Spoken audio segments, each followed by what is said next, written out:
Hi friends, I'm Naveed Hanif and you are watching Dog English. हमारा आज का मौजू है the use of has, have and had. Friends, आज का लेक्चर बहुत अमेजिंग होने जा रहा है क्योंकि हैज, हैव और हैड के यूजेस में बहुत ज़्यादा कंफ्यूजन है. आज के इस लेक्चर में हम क्या सीखेंगे, आइए देखते हैं. आई have a car. He has completed his work. They have been beaten. We have had the food. यहाँ पर I have a car. Has के बाद noun है. Has completed. Has के बाद third form of verb है. Have been beaten. Have के बाद been and third form है. Had. It is an amazing and confusing use of has and have. I have had the car. had के बाद फिर had. ये सारे uses जो है वो हम आज के अपने इस लेक्चर में सीखेंगे इंशाल्लाह. The use of has, have and had का पहला इस्तेमाल फ्रेंड्स, ये अल्फाज पोजेशन के लिए इस्तेमाल होते हैं, यानी मलकियत के लिए इस्तेमाल होते हैं. उर्दू फ़िक्रों में इसकी पहचान जो है वो ये है कि फ़िक्रे के आखिर में पास है. जैसे मेरे पास एक घड़ी है, उनके पास एक मकान है, तुम्हारे पास कलम है. ठीक है, फ़िक्रे के आखिर में पास है आता है, लेकिन ये ज़रूरी नहीं है. कभी कभी पास है नहीं भी आता है और फ़िक्रा जो है वो the use of has, have and had का होता है. जैसे उनके कुछ हकूक़ हैं. ठीक है, गाय एक दुम रखती है. तो इस तरह से ज़्यादातर इसकी पहचान पास है, रखता है, रखती है, होते हैं वगैरह के अल्फाज जो हैं वो उर्दू फ़िक्रे में आते हैं. लेकिन हम कॉन्सेप्चुअल ये देखेंगे कि फ़िक्रे में मलकियत यानी पोजेशन अगर है तो उन फ़िक्रों का आगाज़ जो है या उन फ़िक्रों में जो है हम द यूज़ ऑफ, अगर प्रेजेंट में है तो the use of has and have, अगर पास्ट में है तो द यूज़ ऑफ हैड जो है वो करते हैं. आइए इसकी एग्ज़ाम्पल देखते हैं.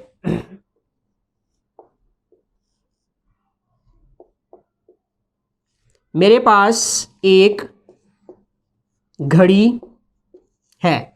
फॉर्मेशन के अकॉर्डिंग सबसे पहले सब्जेक्ट आएगा, फिर हेल्पिंग वर्ब आएगा और उसके बाद नाउन आएगा. मेरे पास एक घड़ी है.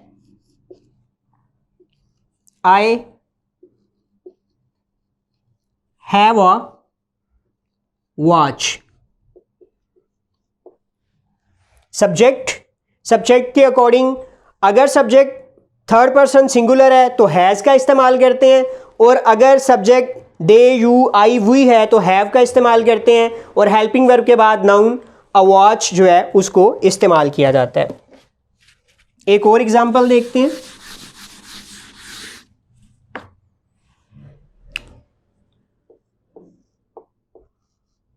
उनके पास मकान है.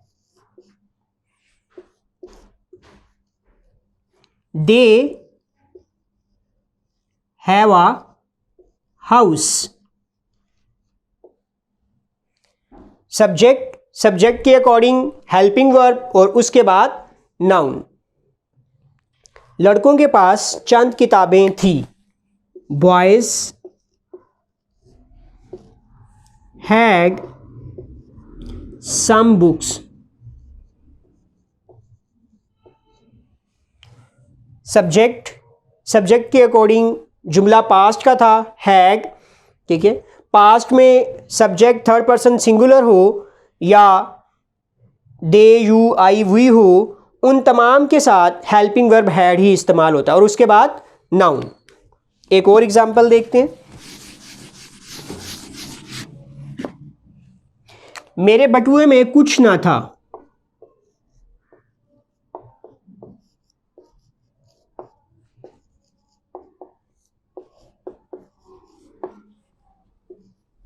I had nothing in my purse.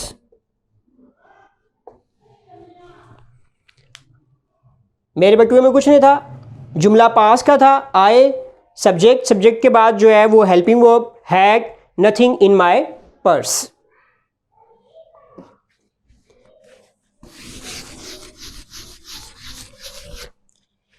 ये हैज़, हैव और हैड के पॉजिटिव जुमले थे। इन्हीं जुमलों को नेगेटिव बनाने का तरीका जो है उसे देखते हैं।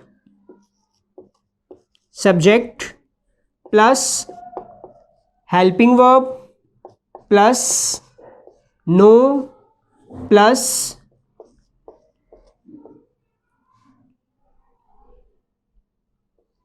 Does not, do not plus noun. यहाँ पर मैंने दो फॉर्मेशंस जो हैं वो नेगेटिव बनाने के लिए लिखी हैं, एक नो के साथ, ठीक है, और एक जो है वो डज नॉट या डू नॉट के साथ। आइए इसको देखते हैं।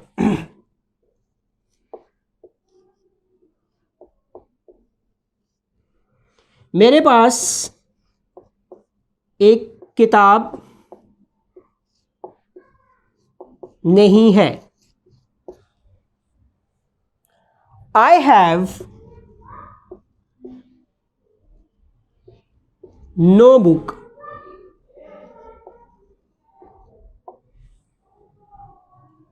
बल्कि यूं कर लें, मेरे पास किताब नहीं है।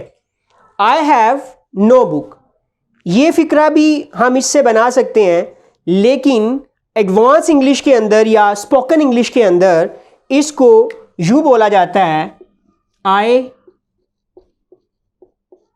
don't have a book।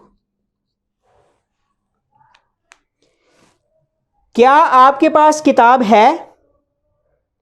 Have you a book?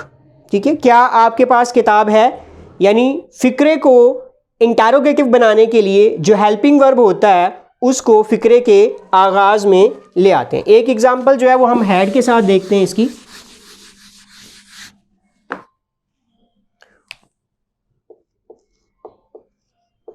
उनके पास कार ना थी।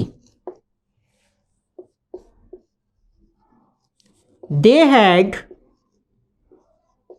no car।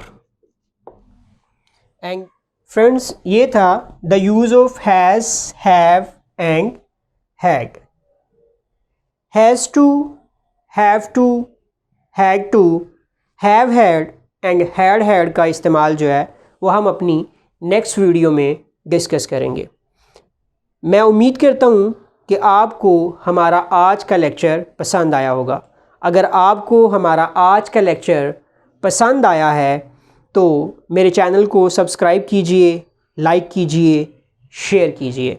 और मैसेज ऑफ द डे जो है वो ये है कि मवाक़ों का नाम इंसान है। इंसानों से मोहब्बत करनी चाहिए। अल्लाह आपका और मेरा हामी व नासिर।